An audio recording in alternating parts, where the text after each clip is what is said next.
साथियों, अभी हाल ही में नेशनल क्राइम रिकॉर्ड ब्यूरो के 2024 के जो है वो आंकड़े जारी किए गए, जो केंद्र की भाजपा सरकार के दावों की पोल खोलते हैं और उन्हें बेनकाब करते हैं। भाजपा के लिए लाइनें पढ़ रही हूं, भाजपा की सरकार के लिए। नारी वंदन तो बहाना है, नारी वंदन तो बहाना है, नारी सुरक्षा के नाम पर मात्र घड़ियाली आंसू बहाना है। अपने खास नेताओं को सजा से बचाना है, अपना असली चरित्र इन्हें दिखाना है, एप्स्टीन फाइल से भी इन्हें ध्यान भटकाना है। ये सच्चाई है आज देश की। बहुत ही दुख और दुर्भाग्य से कहना पड़ रहा है कि नेशनल क्राइम रिकॉर्ड ब्यूरो के जो आंकड़े हैं 2014 से अगर हम 24 लें, मोदी सरकार में महिलाओं के खिलाफ अपराध, कितनी महिलाएं? 42 लाख महिलाएं, 42,85,888। ये आंकड़े नहीं है, मामले नहीं, ये महिलाएं हैं। ये न्याय मांग रही हैं, अदालतों के पिछले 10 साल से चक्कर पे चक्कर काट रही हैं, कोई न्याय इन्हें नहीं है और ये संख्या लाखों में है। और ये है इनका असली बेटी बचाओ के नारे की सच्चाई की। 42,85,000 से अधिक महिलाएं आज न्याय मांग रही हैं। मोदी सरकार में महिलाओं के खिलाफ अपराध के आंकड़े देखिए।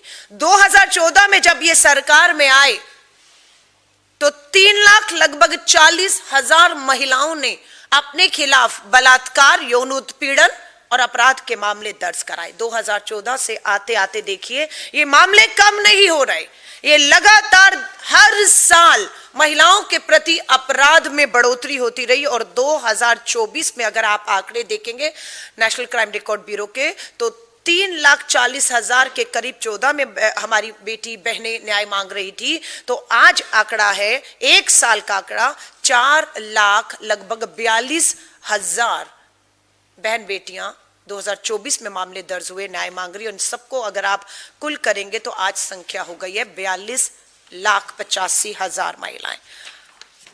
ये नेशनल क्राइम रिकॉर्ड ब्यूरो के आंकड़े बताते हैं कि मात्र एक ही साल 2023 में 4,48,000 बहन बेटियों ने अपने साथ बलात्कार, यौन उत्पीड़न, अपराध के मामले 2023 में। इनसे भाजपा की सरकार, भाजपा के नेता कैसे नकार सकते हैं, क्योंकि ये इन्हीं की भारत सरकार की ही नेशनल क्राइम रिकॉर्ड के आंकड़े हैं। इस पे मुझे लगता है कि भाजपा को सबसे पहले, भाजपा की महिला नेत्रियों को सबसे पहले प्रेस कॉन्फ्रेंस करके इस पे जवाब देना चाहिए था, लेकिन वो जवाब देने की बजाय हमारे द्वारा खड़े गए सवालों से भी भाग रहे हैं। हर 70 मिनट में एक बच्ची, एक महिला देश में बलात्कार का शिकार हो रही है। ये इनका मॉडल है, ये भाजपा का मॉडल है महिलाओं के खिलाफ अपराध के मामले में। उत्तर प्रदेश जहां पर भाजपा की डबल इंजन की सरकार चल रही है, पूरे देश में 66,000 महिलाओं ने अपनी शिकायतें उत्तर प्रदेश में दर्ज की हैं। और सरकार ये नहीं बता रही है कि मामले तो दर्ज हुए, अपराध हुआ, लेकिन न्याय कितनों को मिला, कितनों को फांसी और सजाएं मिली। हम सरकार से कहेंगे कि इस आंकड़ों के साथ हमें वो भी जानकारी दीजिए जहां पर सरकार कहे कितने लाख मामलों में इतनी बेटियों को न्याय मिल गया और इतने अपराधियों को हमने खास तौर से पोक्सो के तहत नाबालिग बच्चियों के अपराधियों को फांसी के तख्तों पर चढ़ा दिया है। एक भी मामला आज देश में सुनने और देखने को नहीं है जहां पर भाजपा की डबल इंजन की सरकारें खोखले नारे बेटी बचाओ के दे रही हैं और वहां पर न्याय मिल रहा हो।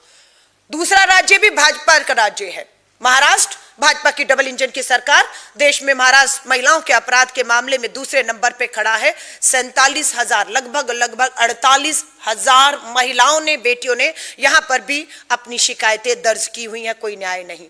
तीसरा, फिर से भाजपा शासित राजस्थान, भाजपा डबल इंजन की सरकार में 36,000 बहन बेटियों के साथ जो है दुष्कर्म, बलात्कार हुए और मामले दर्ज हैं, कोई सुनवाई नहीं, कोई न्याय नहीं। पश्चिम बंगाल, जहां पर अभी टीएमसी की सरकार थी, भाजपा वहां पर महिला सुरक्षा का मॉडल लेकर गई, लेकिन अगर उत्तर प्रदेश, महाराष्ट्र और राजस्थान के मॉडल पहुंच पाए होते तो मुझे बिल्कुल भरोसा है कि भाजपा की सरकार पश्चिम बंगाल में कभी नहीं बनती। लेकिन खेल कुछ और हो गया, इसलिए यूपी, महाराष्ट्र, राजस्थान नंबर 3 भाजपा शासित डबल इंजन की सरकार में महिलाओं की जो हालत है, उसके बाद बंगाल में उनका आना बेहद चिंता पैदा करता है, जो मुझे लगता है कि वहां की महिलाओं के लिए एक नई और एक बड़ी चुनौती खड़े करने वाला है। मध्य प्रदेश में भी भाजपा की डबल इंजन की सरकार 32,000 महिला बेटियों ने वहां मामले दर्ज कराए हैं।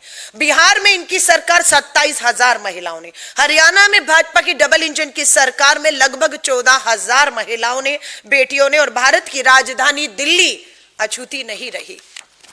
अमित शाह जी देश के गृह मंत्री हैं, पुलिस, कानून व्यवस्था, बेटियों की, महिलाओं की सुरक्षा आपके अधीन है, और भारत की राजधानी दिल्ली भी अछूती नहीं है। अगर हम टॉप के राज्य लेते हैं, उन टॉप राज्यों में भारत की राजधानी दिल्ली भी अपराध के मामलों में जो है वो पहले, दूसरे, तीसरे पायदान में राज्यों के साथ खड़ी हुई है।